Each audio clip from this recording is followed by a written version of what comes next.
يا الله، وأنت رب هذه الحياة ومقدرها ومسيرها، وكل شيء عندك في كتاب سبق وجودنا فيه.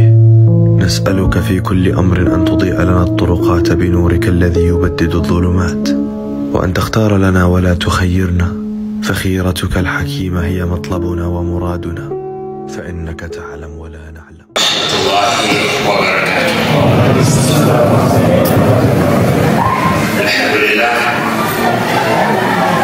الحمد لله يا ستار، انت ستار ما فيش واحد يستطيع ان يستر الانسان كما يا ستار.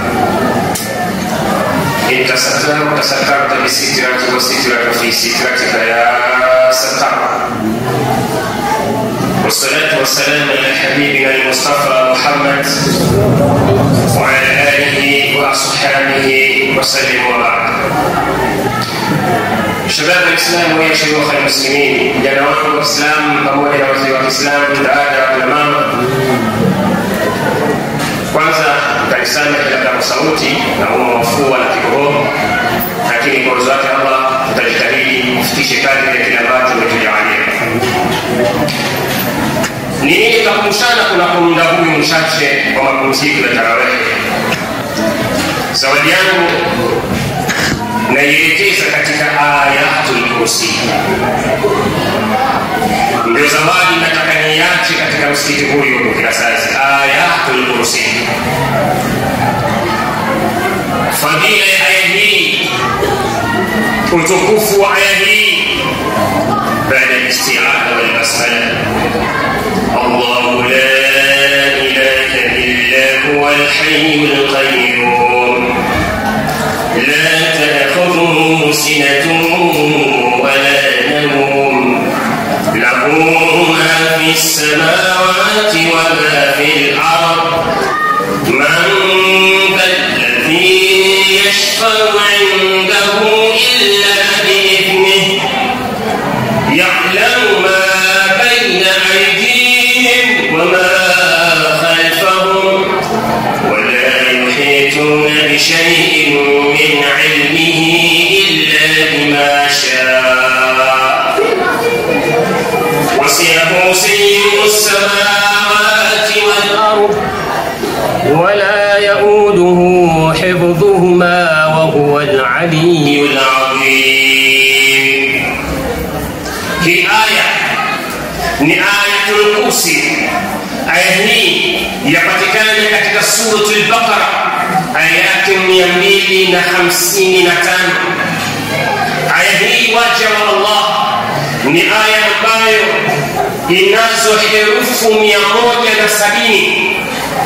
Aya hii Ayatul Kursi imejaliwa maneno 50 katika aya hiyo.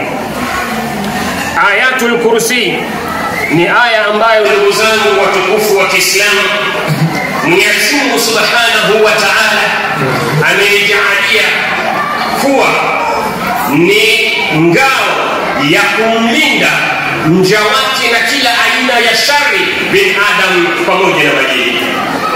Hii Ayatul Kursi ni ulinzi uliokuwa mkubwa Mwenyezi Mungu Subhanahu wa Ta'ala amekiteremshia iwe ni ulinzi mtosha kwa mja wake, kwani binadamu wana shari, majini wana shari, ni viumbe nani vya Allah Subhanahu wa Ta'ala. Allah anasema katika Qur'an, qul a'udhu bi rabbil falaq min sharri ma khalaq wa min sharri ghasiqin idha waqab wa min sharri naffathati fil 'uqad ومن شر حاسد إذا حسد. الله سيدنا التسويل نتكون من شر ما خلق نشر يبيوم أليه في الله. بن آدم نكيوم بشاء الله. بن آدم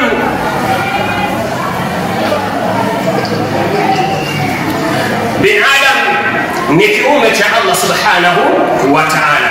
هو بن آدم Mwenyezi Mungu aliumba, lakini kuna baadhi ya shari ambayo kazimiliki huyu mwanadamu.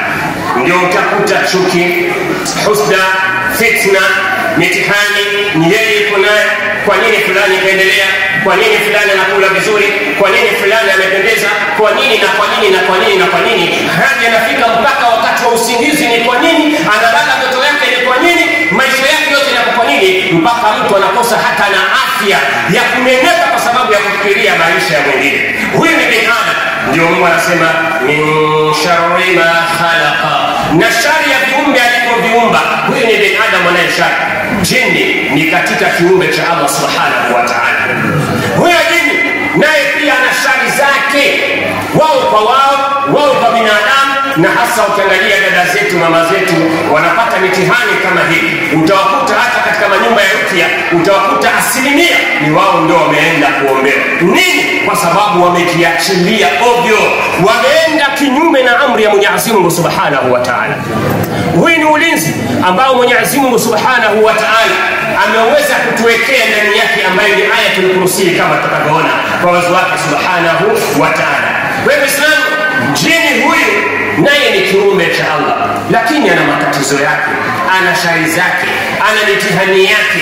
Hii mitihani Allah ndio akatuletea aya ambayo inaweza kutulinda na kutuhifadhi na hayo matatizo ya hao majini.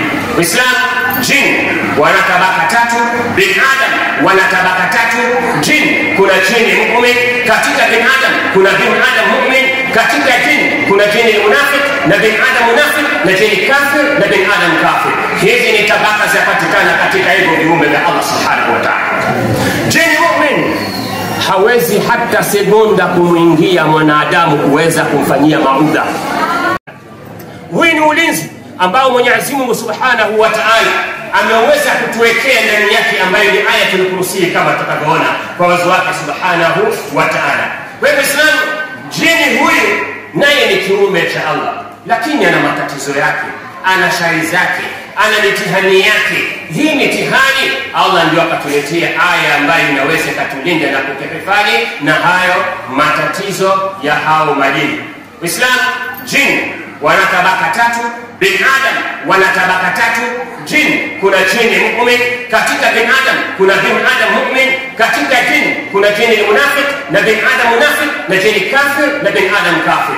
Hizi ni tabaka zinapatikana katika hivyo viumbe vya Allah subhanahu wa ta'ala.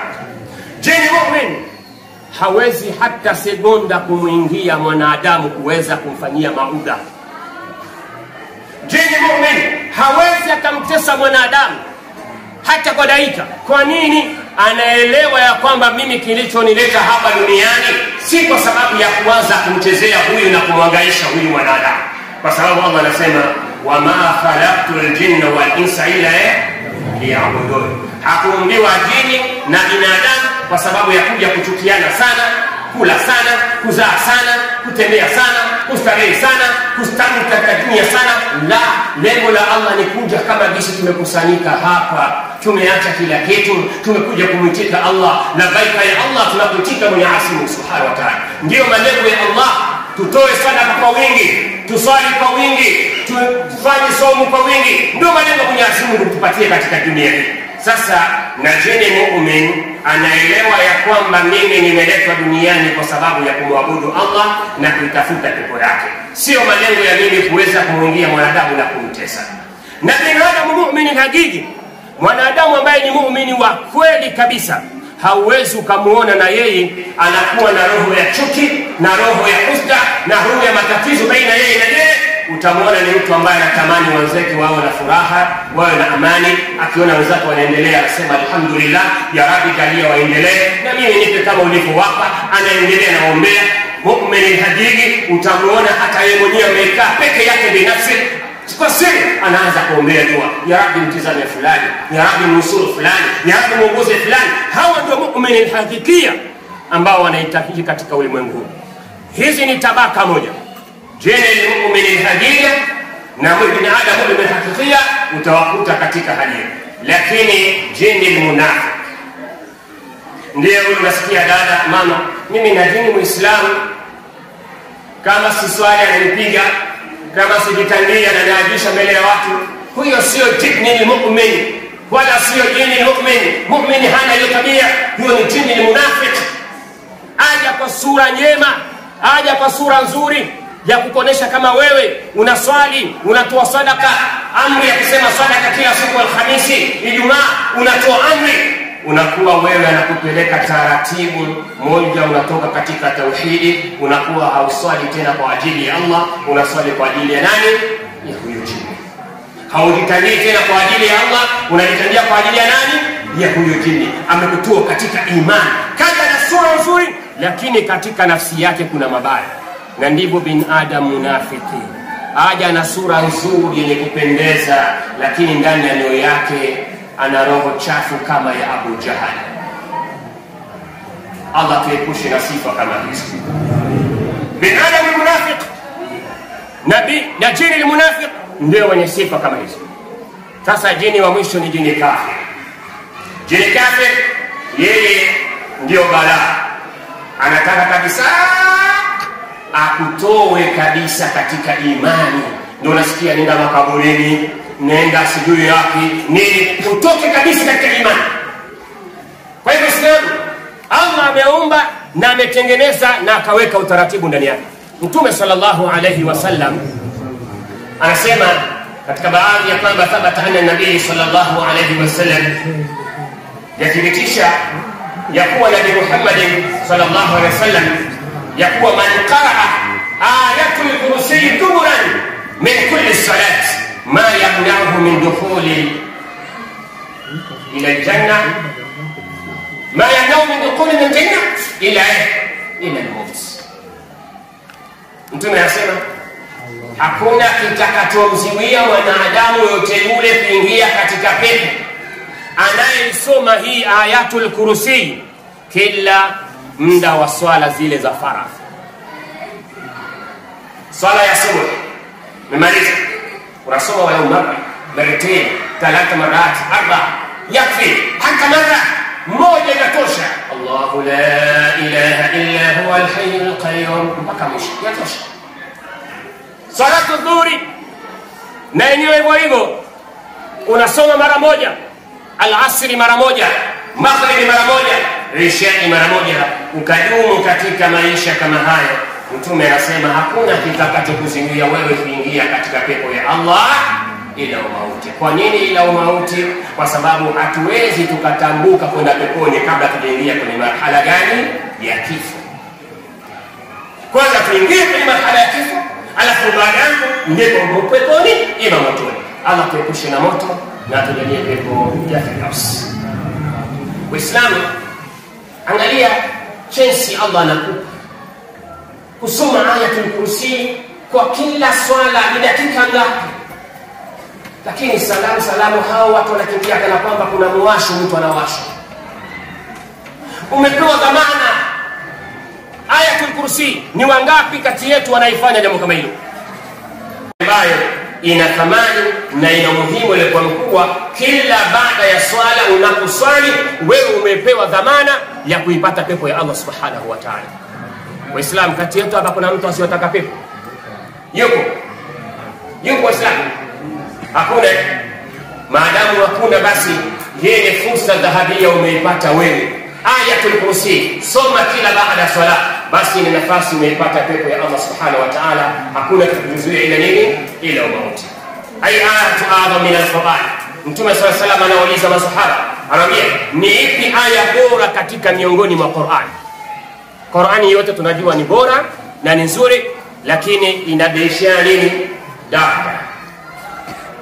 Anaulizwa, akasimama sahaba mmoja anaitwa Abu Mundhir, akasema, akaanza kusoma Allahu la ilaha illa huwa al-hayyul qayyum la ta'khudhuhu sinatun wala nawm lahu ma fi samawati wa ma fi al-ard man alladhi yashfa'u 'indahu mpaka wala yaudu. Mtume sallallahu alayhi wasallam akasimama akampiga kwenye kifua chake na huko anamwambia, hongera ewe Abu Mundhir, Allah kuzidishia ilmu ewe Abu Mundhir.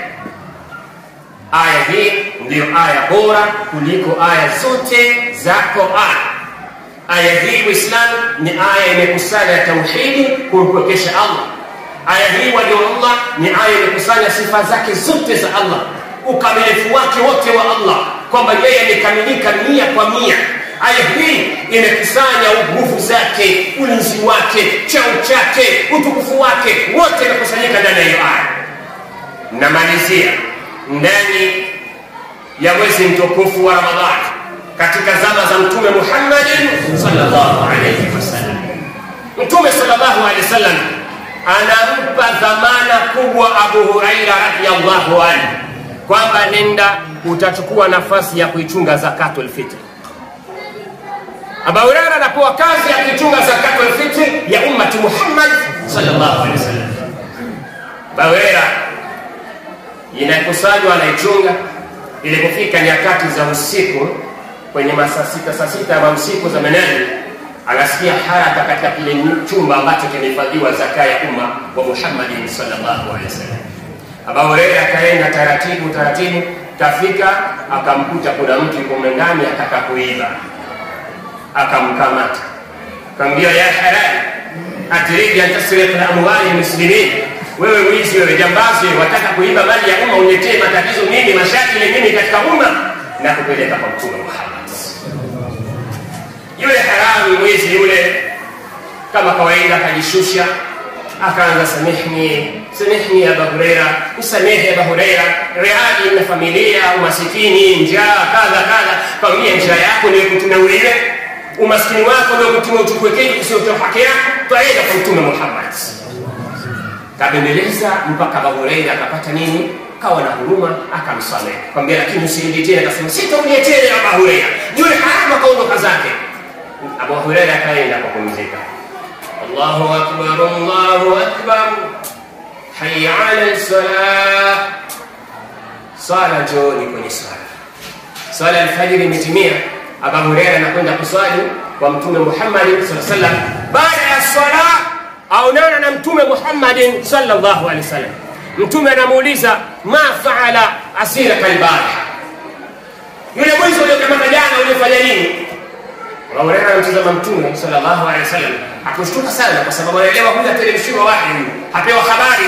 Kaanza kumhadithia alikuwa hivi, ndiye mkamata, lakini akanambia kwamba nimsamehe na hatarudia tena. Mtume alimwangalia akamwambia, kadhabaka hayaudu mara thania, amekudanganya huyo mtu, atarudia tena mara ya pili kujaribu kuiba. Abu Huraira anarudia nyumbani, anasema leo nikimkamata namleta hadi kwa Mtume Muhammad sallallahu alaihi wasallam. Kweli ilipofika zile nyakati, Abu Huraira asikia tena haraka. Alipofika mle ndani akamkuta yule wa jana ndio alikukamata. Mwambie, ndugu yangu, wataka nini kwangu mimi? Mbona jana nimekusamehe lakini tena warudia leo, wataka nini? Abu Huraira, samehni, msamehe, maskini tunahangaisha hivi, ni njaa nipeleka hivi. Akasema hapana, leo tunakwenda kwa Mtume, kadisiu njaa yako na maskini wako. Uislamu alimbembeleza. Baada ya kumbembeleza, Abu Huraira alikuwa ni mtu mwenye huruma, akamwachia. Baada ya kumwachia akamwambia, usirudi tena, sitorudia tena. Imefika wakati wa swala alfajiri, waenda kuswali.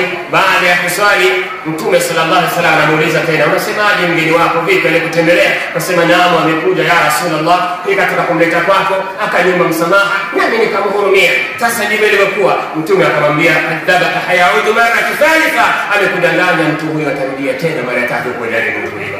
Abu Huraira akasema, leo sasa sijui kama nitampa nafasi ya Mungu wangu, huyu mtu sio kheri kwangu.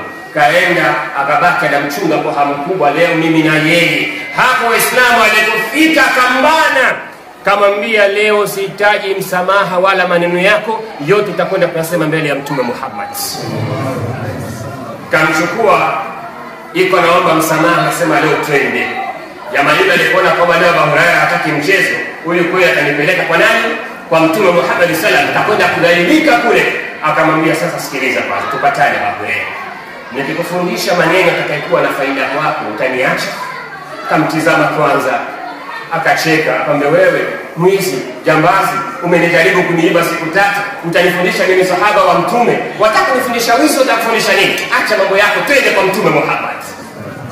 Abu Huraira akasema, twende. Akasema, nisubiri yasikilize, baada ya kusikiliza ndio ukatae au yakubali, lakini kwa sharti, ukiyakubali unipe uhuru, usinipeleke kwa Mtume Muhammad. Sharti ya pili, hiyo ni siri baina ya mimi na wewe, usimwambie mtu mwingine. Abu Huraira akasema, hakuna shaka, sikiliza, ndipo akamwambia idha awaita ila firashi faqra ayatul kursi Allahu la ilaha illa huwa al-hayy. Tusome kwa pamoja Waislamu. Allahu la ilaha illa huwa al-hayy al-qayyum la ta'khudhuhu sinatun wala nawm lahu ma fi as-samawati wa ma fi al-ard man alladhi yashfa'u 'indahu illa bi'idhnihi يعلم ما بين أيديهم وما خلفهم ولا يحيطون بشيء من علمه إلا بما شاء وسع كرسيه السماوات والأرض ولا يؤوده وهو العلي العظيم. Anamwambia ukisoma aya hii nyumba yako itakuwa na ulinzi tosha wa Allah subhanahu wa ta'ala. Ukisoma aya hii basi usiku mzima Allah atakuteremshia walinzi wa kukulinda na shetani hawezi akakurudia hata kwa dakika moja. Ama wewe unasikia maneno yanatoka ndani ya kinywa cha mwizi, lakini ni maneno matamu, tena maneno ya Allah subhanahu wa ta'ala. Kaona hamna shaka, lazima yakubali haya maneno ya Allah, akamwachia kaenda zake. Asubuhi kaenda kuonana na Mtume Muhammad sallallahu alaihi wasallam. Mtume anamuuliza, anamwambia ndio kaja kanifundisha kadha kadha kadha kadha. Akasema sadaka, amesema kweli, ingawa yeye ni muongo lakini amesema kweli hayo maneno. Na alipoona ya kwamba anataka kuja kudhalilika mbele yangu, akaona kutoa siri yake. Ukitaka kumdhalilisha utamdhalilisha wapi? Alafu akamwambia taarifu huwa mtu wa wewe. Akasema la ya Rasulullah, Allah na mtume wake akasema kwamba daka shaitani, huyo ni shaitani alikutembelea muda wa siku 3 ajaribu kukuingiza katika mitihani. Shaitani baada ya kuwa amekamatwa kaona sina namna, ndio akatoa siri. Ukinisomea mimi ayatul kursi na kuwa kumbafu tena dhalili mbele yako. Huyo ni ulinzi ambao Mwenyezi Mungu ametupatia. Sasa wewe ambaye unayeweka kondoo, vichwa vya kondoo katika pango zenu, eti mnapata ulinzi, huyo si ulinzi. Mnapoteza mahela na mahela. Hizo hela ziletene hapa msikitini, zifanye kazi, zifanye vitu vyenye manufaa katika umma wa Muhammad sallallahu alaihi wasallam. Ayatul kursi yakosha wewe, sikukutuma wewe ukaandike ujifunge kwenye kiuno chako. Soma tu. Soma tu. Sijakutuma wewe ukaandike alafu utie kwenye kiuno uingie chooni utoke nayo na kadhalika. Soma tu yakosha.